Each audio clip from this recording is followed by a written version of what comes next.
10 দিন, আগামী 10 দিন সময় আছে। এই 10 দিন সময় তুমি কিভাবে কি করতে পারো, এক্সাম হলে কি করবা, প্রশ্ন হাতে পাওয়ার পরে কি করবা, ইত্যাদি বিষয়ে একটু ওভারঅল গাইডলাইন দিব। প্রথম কথা হচ্ছে কত মার্ক পাইতে হবে। দেখো, তুমি যদি 60, তুমি যদি 65 প্লাস পাও, 65 প্লাস পাও, ঠিক আছে, প্রশ্ন সহজ হোক কঠিন হোক তুমি টপ করবা ইনশাল্লাহ, আশা করতে পারো। ঠিক আছে, কঠিন হলে তো 65 প্লাসে অনেক ভালো, তুমি টপ, একদম টপ হয়ে যাবে, মানে টপ 200-300-র মধ্যে চলে আসতে পারো যদি প্রশ্ন কঠিন হয় 65 প্লাস পেয়ে। আর যদি প্রশ্ন একটু সহজও হয় তাও 65 প্লাস পেয়ে তুমি 1000-2000-এর মধ্যে ইজিলি থাকবা। ঠিক আছে, ইনশাল্লাহ। এরপরে 60 প্লাস পাইলে হচ্ছে একদম সেফ। যদি কেউ বলে যে গুচ্ছতে ভাইয়া সেফ মার্ক কত, গুচ্ছতে সেফ মার্ক হচ্ছে 60 প্লাস, 60 এই ইউনিটের কথা বলতেছি। ঠিক আছে, তাহলে 60 প্লাস তুমি পাইলেই চান্স হয়ে গেছে। এখন তুমি কোথায় চান্স হবে? ভালো ইউনিভার্সিটিতেই তুমি এমবিএসটি, যে ইউএসটি, ইসলাম বিশ্ববিদ্যালয় সহ যেসব বিশ্ববিদ্যালয় রয়েছে সেসব বিশ্ববিদ্যালয়ে তোমার চান্স হয়ে যাবে ইনশাল্লাহ 60 প্লাস পাইলে। সাবজেক্টে তো কম বেশি থাকে যে এই সাবজেক্টের জন্য এত মার্ক লাগবে, ওই সাবজেক্টের জন্য এত মার্ক লাগে, এরকম আসলে মার্ক এটা প্রতি বছর ওঠানামা করে। তাহলে কথা হচ্ছে যে প্রশ্নের উপরে বিষয়গুলো ডিপেন্ড করে, কিন্তু তুমি 60 প্লাস পাইলে মনে করো যে তুমি ভালো সাবজেক্ট পাচ্ছ, ভালো ইউনিভার্সিটিও পাবা 60 প্লাস। 60-এর নিচে যত নামতে থাকবা, 60-এর নিচে নামতে থাকবা, তত ভালো ভার্সিটি পাইলে হয়তো ভালো সাবজেক্ট পাবা না, ভালো সাবজেক্ট পাইলে হয়তো ভালো ভার্সিটি পাবা না, এরকম বিষয়গুলো একটু চলে আসে আর কি। তাহলে কথা হচ্ছে যে আর 55 নিচে মার্ক যেন না নামে সেটাও তুমি খেয়াল রাখবা, মানে সেটা খুব ভালো মতো খেয়াল রাখতে হবে।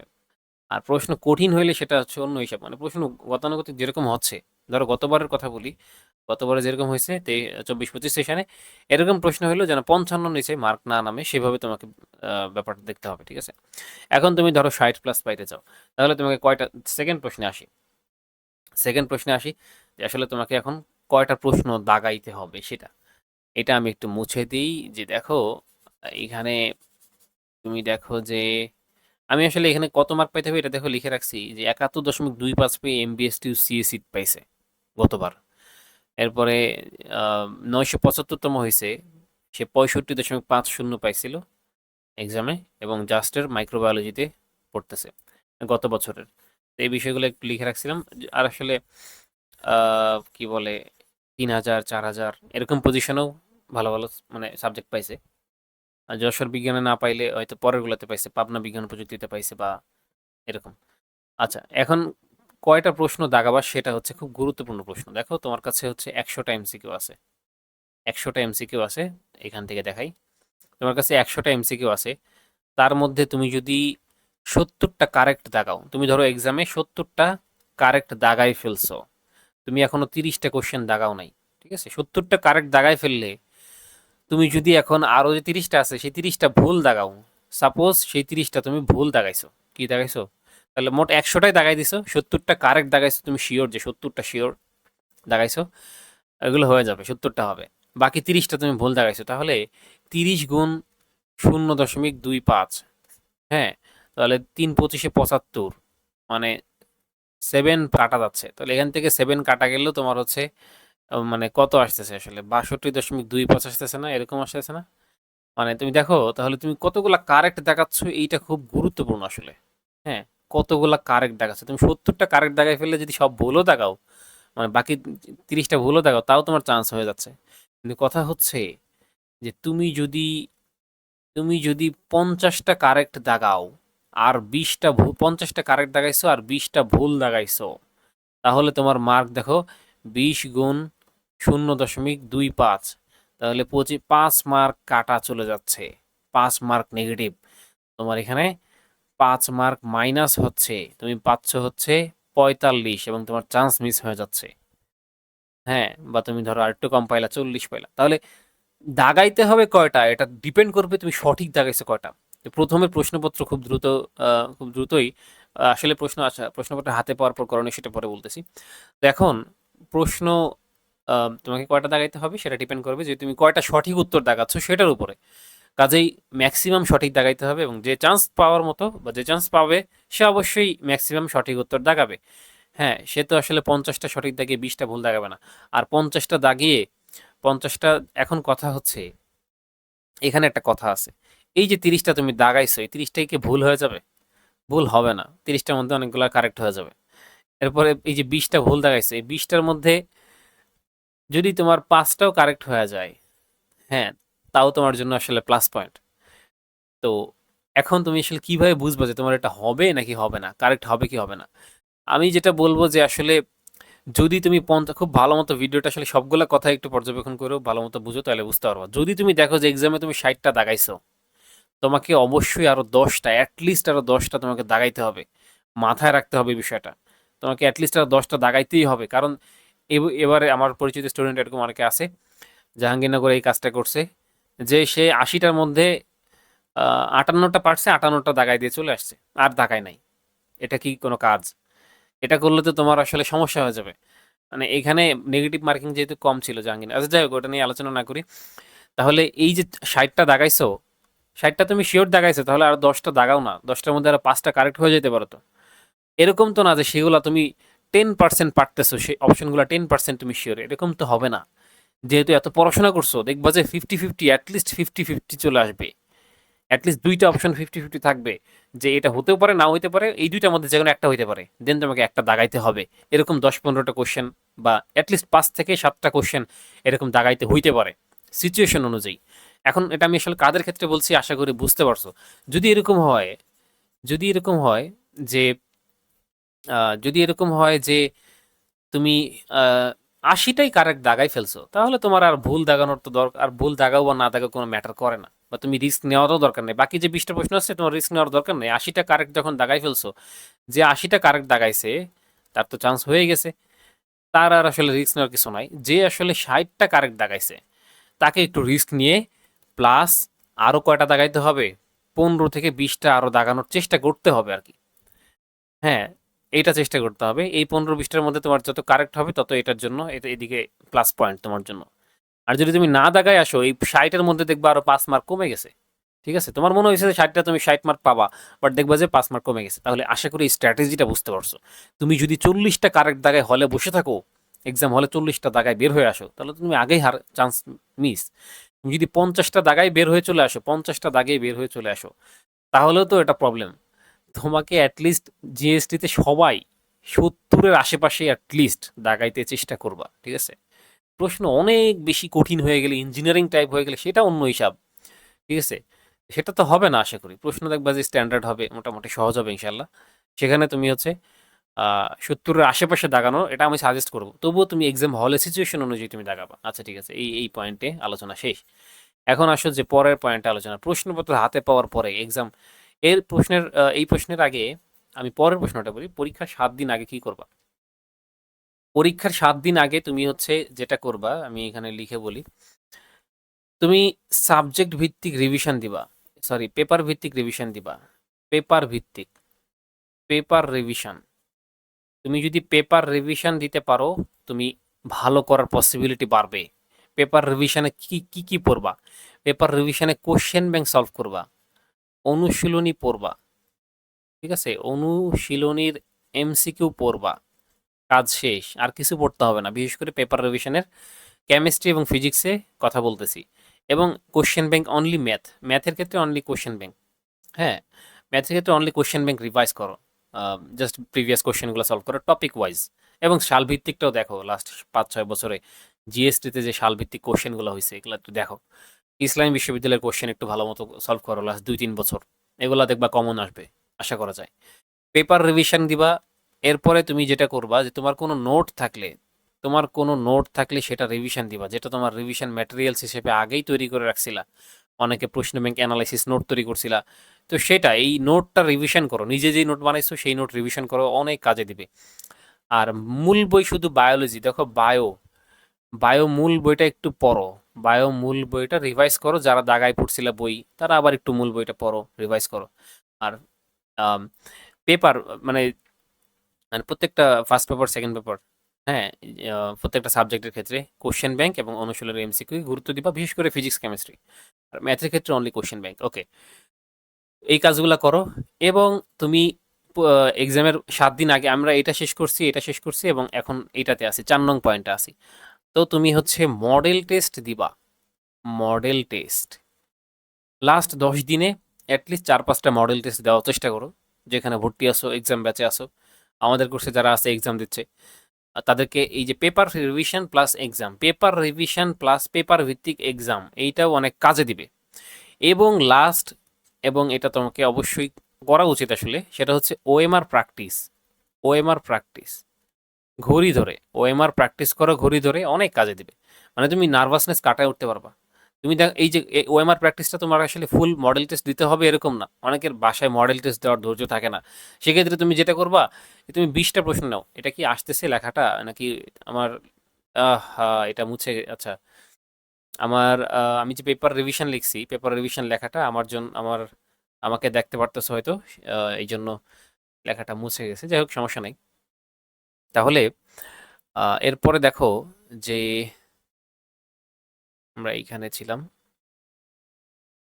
হ্যাঁ, তো ওএমআর প্র্যাকটিস এবং পেপার রিভিশনের পাশে আমি এখানে এক্সাম লিখে দিছি। হ্যাঁ, এক্সাম, পেপার রিভিশনের পাশে আমি এক্সাম লিখে দিছি।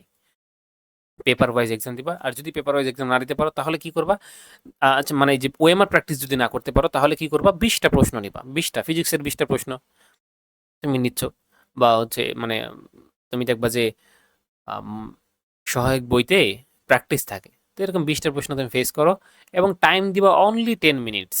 অনলি 10 মিনিটস টাইম দিবা। এই 10 মিনিটসে 20টা ম্যাথ কোয়েশ্চেন সলভ করবা, ফিজিক্স কোয়েশ্চেন সলভ করবা। ঠিক আছে? এভাবে ঘড়ি ধরে মানে সলভ করে ওএমআর প্র্যাকটিস করবা, দাগাবা। বৃত্ত ভরাট করার একটা প্র্যাকটিস করো। শেষ। পরীক্ষার আগে 7 দিন এই করণীয়গুলো একটু ফলো করো। ঠিক আছে? এবং আর আমি তো আসলে জাস্ট পড়াশোনা বিষয়ে করণীয় বললাম, কিন্তু মানসিক করণীয় কি আসলে, মানসিকভাবে এখন আসলে তুমি কি করবা? দাঁড়াও, এই তোমাকে এখন সব থেকে গুরুত্বপূর্ণ যেটা, মানসিকভাবে কুল থাকতে হবে। একদম কুল থাকো। আর টেনশনলেস আসলে থাকতে বললে তোমার টেনশন একদমই, দেখবা যে টেনশন দূর করতে পারবা না। টেনশন কিছু না কিছু চলেই আসবে। আসলে এখন যেটা সবচেয়ে বেশি দরকার, আমি আজকে স্টুডেন্টদেরকে বলছি, আমি যখন সেকেন্ড টাইম দিছিলাম, সেকেন্ড টাইমে যেও ডি ইউনিটে আমি চান্স মিস করছিলাম। তো সেকেন্ড টাইমে চান্স মিস করার যেই অনুভূতি, সেটা আমি জানি সেটা কতটা কষ্টকর হয়। সেই অনুভূতিও আমি ফিল করে আসছি। তো তখন আমি যখন যেই এই ইউনিটে, তারপর হরতালের কারণে 10 দিন পিছাই দিছিল আমাদের যে এই ইউনিটের পরীক্ষা। তো এই ইউনিটে, তারপর এই ইউনিটে আমার মেইন টার্গেট ছিল। তখন আমি আসলে যেও ডিতে চান্স মিস করার পর আমি আসলে, আমি আল্লাহর উপরে ছেড়ে দিছি যে আল্লাহ তাআলা না চাইলে সম্ভব না। আমি তো চেষ্টা করছি, কিন্তু আল্লাহ না চাইলে এইখানে সম্ভব না আসলে। তো পরে আল্লাহর উপর ভরসা করে আমি কুল ঠান্ডা হইলাম আসলে, যে আসলে এখন দেখা যাক, আল্লাহ ভরসা। কিন্তু আল্লাহর কাছে অনেক দোয়া করছি তখন। তখন থেকে যখন চান্স মিস হইলো, তারপর আরো বেশি বেশি দোয়া করতাম যে আল্লাহ যেন ভালো রেজাল্ট করতে পারি, এবং সর্বোচ্চ পজিটিভ থাকার চেষ্টা করতাম। কারণ তুমি যখন আশেপাশে নেগেটিভ এনভায়রনমেন্টের মধ্যে নিজেকে পজিটিভ না রাখতে না পারো, সেক্ষেত্রে সমস্যা। হ্যাঁ, এই জন্য তোমার তোমার যদি কোনো মোটিভ থাকে, অনুপ্রেরণা থাকে, সেগুলো তোমাকে পজিটিভ থিঙ্কিং করতে উদ্বুদ্ধ করবে। ঠিক আছে? তো পরীক্ষার আগে 7 দিন টোটালি পজিটিভ থাকো, যে ইনশাল্লাহ তোমার চান্স হয়ে যাবে, এরকম চিন্তা ভাবনা রাখো। আর চান্স না পেলে কি হবে, পাইলে কি হবে, সেটা সামনে তো বলবোই। তো প্রশ্নপত্র এরপরে দেখো, প্রশ্নপত্র হাতে পাওয়ার পর কি করবা। এটার জন্য একটু নিচের দিকে আমাকে যাইতে হবে, কিছু লিখতে হবে। তো প্রশ্নপত্র হাতে পাওয়ার পরে প্রথম কাজ হবে তোমার যে আহ, এক ঝলক, এক ঝলক দেখা, বা এক পলক দেখা। আচ্ছা, শব্দ এক পলক বা এক ঝলক যেটাই বলি, হ্যাঁ, একবার দেখবা আর কি, পুরো প্রশ্নটা একবার, এটা তোমার দেখতে হয়তো 15-20 সেকেন্ড লাগবে, তাই না? তারপরে তুমি সিরিয়ালি, তুমি হচ্ছে কেমিস্ট্রি অথবা বায়োলজি অথবা বাংলা, অথবা যারা ইংরেজি দেখাবা এটা দিয়ে শুরু করবা। কেমিস্ট্রি, বায়ো, বাংলা দিয়ে শুরু করবা এক্সাম।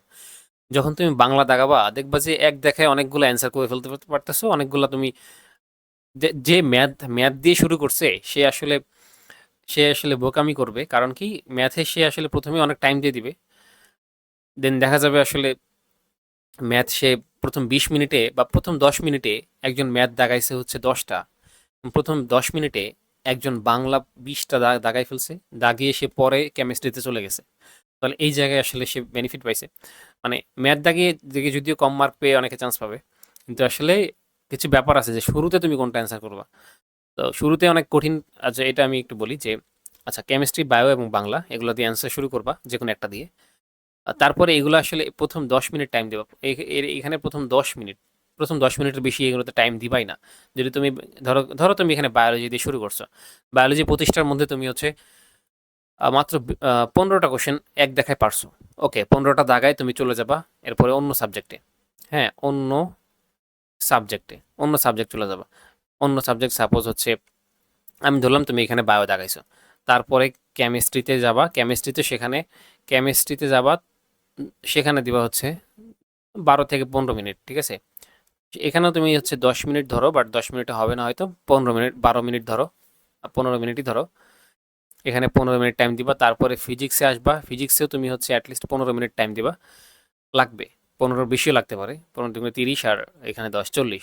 তারপরে তুমি ম্যাথে আসবা, ম্যাথেও তুমি 15 মিনিট টাইম দিবা। দেখো এখানে তোমার 45 আর 10 55 মিনিট শেষ। এখানে তোমার 55 মিনিট শেষ, দেখো টাইমটা কত দ্রুত চলে গেছে না। তো তোমাকে সলভও একটু স্পিডি সলভার হইতে হবে। যদি ম্যাথমেটিক্যাল টার্ম বেশি থাকে একটু সময়ের দিকে খেয়াল রাখবা। বাকি তুমি 5 মিনিটে ওভারঅল রিভিশন দিবা। যদিও আসলে 55 মিনিট ধরেই তোমাকে প্র্যাকটিস করো এখন, এটা ভালো হবে। 55 মিনিট এক্সাম টাইম ধরে প্র্যাকটিস করো। এটাতে এই যে এই প্রথমে, তারপরে লাস্টে 10 মিনিট, তুমি লাস্টে আসলে 10 মিনিট রাখার ট্রাই করবা। লাস্টে 10 মিনিট টাইম থাকবে, যেগুলো আসলে বাকি যেসব প্রশ্ন বাদ যাবে সেগুলো তোমাকে অ্যান্সার করতে হবে। এখন কথা হচ্ছে টাইম আসলে হওয়ার কথা না। তুমি আহ, প্রথমে বায়োলজি 10 মিনিটে তুমি হচ্ছে দাগাই ফেলবা, তারপর পরে 10 মিনিট কেমিস্ট্রি টাইম দিবা, তারপরে হচ্ছে 10 মিনিট ফিজিক্সে, 10 মিনিট ম্যাথে, 4×10 = 40। বাকি 20 মিনিটে যেসব প্রশ্ন তুমি প্রথমে বাদ দিছো সেগুলো তুমি সলভ করবা এবং দেখবা। এখন কথা হচ্ছে যে প্রথমে এমন কোশ্চেন বাদ দিও না যেগুলো আসলে ছোট ছোট সলভ, মানে ছোট ছোট ম্যাথমেটিক্যাল টার্ম, এগুলো প্রথমে বাদ দেওয়ার দরকার নাই। যেগুলো একটু বড় ক্যালকুলেশন সেগুলো বাদ দিতে পারো। প্রথমে আসলে যেগুলো সহজ, খুবই সহজ, তুমি পারো সেগুলো কনফিডেন্টলি দাগাই ফেলবা, এটা বেটার আর কি। আচ্ছা ঠিক আছে, প্রশ্নপত্র হাতে পেয়ে প্রশ্ন ভুল পড়া যাবে না, প্রশ্ন ভুল পড়বা না, তাহলে তুমি উত্তর যেটা দাগাচ্ছ সেটা ভুল হবে। এই জন্য প্রশ্ন ভালো মতো পড়বা এবং এই স্ট্র্যাটেজিগুলো ফলো করবা। কোশ্চেন অ্যাটলিস্ট 3বার রান করবা, 3বার রান করবা।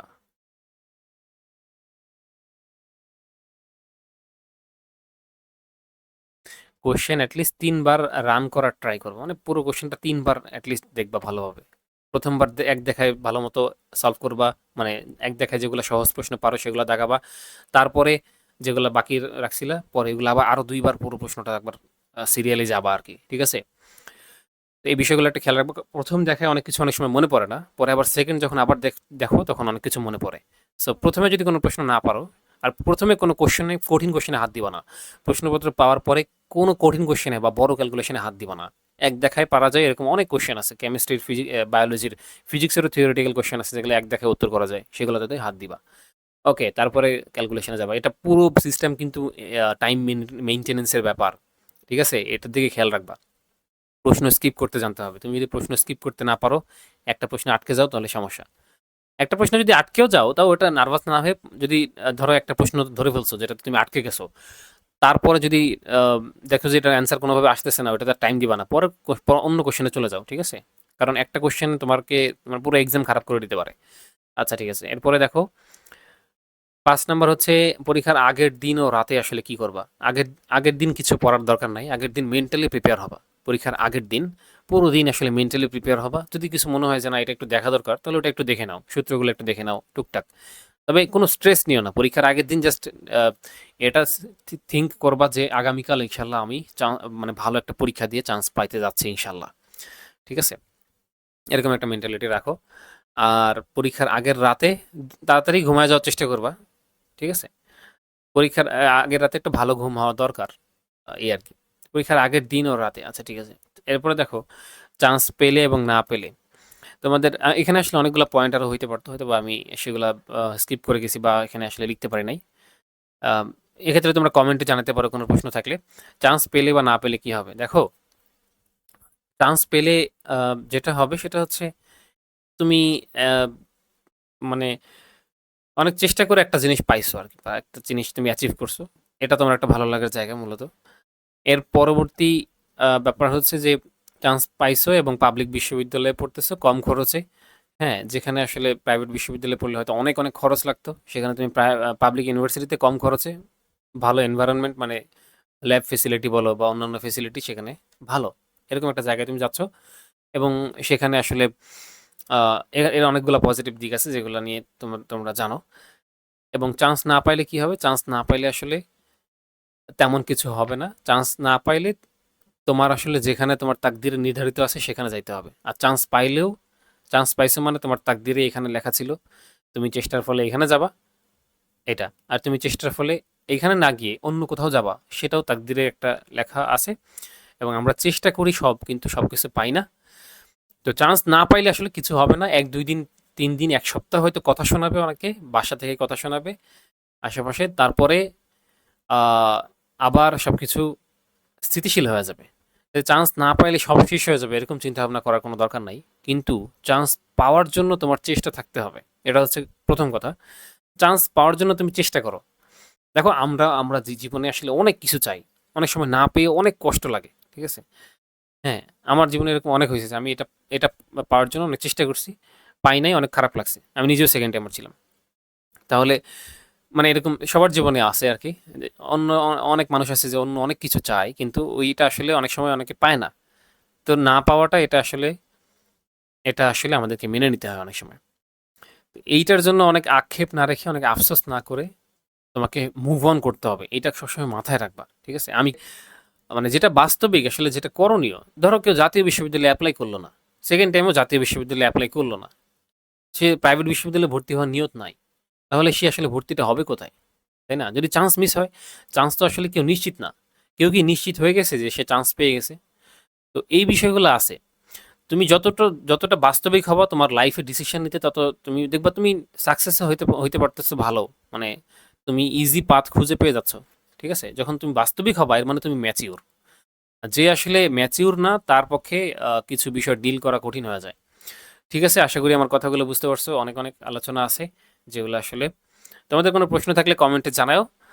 আর আমি বলব যে কঠিন সময়ে নিজেকে নিজের পাশে রাখো এবং আল্লাহ তাআলা তোমার সাথে আছেন। আল্লাহ তাআলা নিশ্চয়ই ধৈর্যশীলদের সাথে আছেন। কোরআনে আল্লাহ তাআলা কি বলছেন? ইন্নাল্লাহা মা'আস সাবিরিন। নিশ্চয়ই আল্লাহ তাআলা ধৈর্যশীলদের সাথেই রয়েছেন। তাহলে তোমাকে ধৈর্য ধরতে হবে আরকি। প্রত্যেকটা সিচুয়েশনে। আগামী যে সময়টুকু আছে ১০ দিন, সেই সময়টুকুতে তুমি তোমার বেস্ট আউটপুটটা দেওয়ার ট্রাই করো। আর এক্সামে নিজের সেরা আউটপুটটা এবার দিতে হবে। সেজন্য আল্লাহর কাছে দোয়া করো যেন তুমি তোমার সেরা আউটপুটটা দিয়ে আসতে পারো এক্সামে। এরকম যেন না হয় যে অনেক পড়াশোনা করছো কিন্তু এক্সাম হলে গিয়ে তুমি ঘাবড়ে গেছো বা আউটপুট দিতে পারো নাই। এই বিষয়গুলো একটু মাথায় রেখো। ঠিক আছে? তো আর যা পারো, যা পড়ছো এতদিন এগুলো রিভাইজ করো।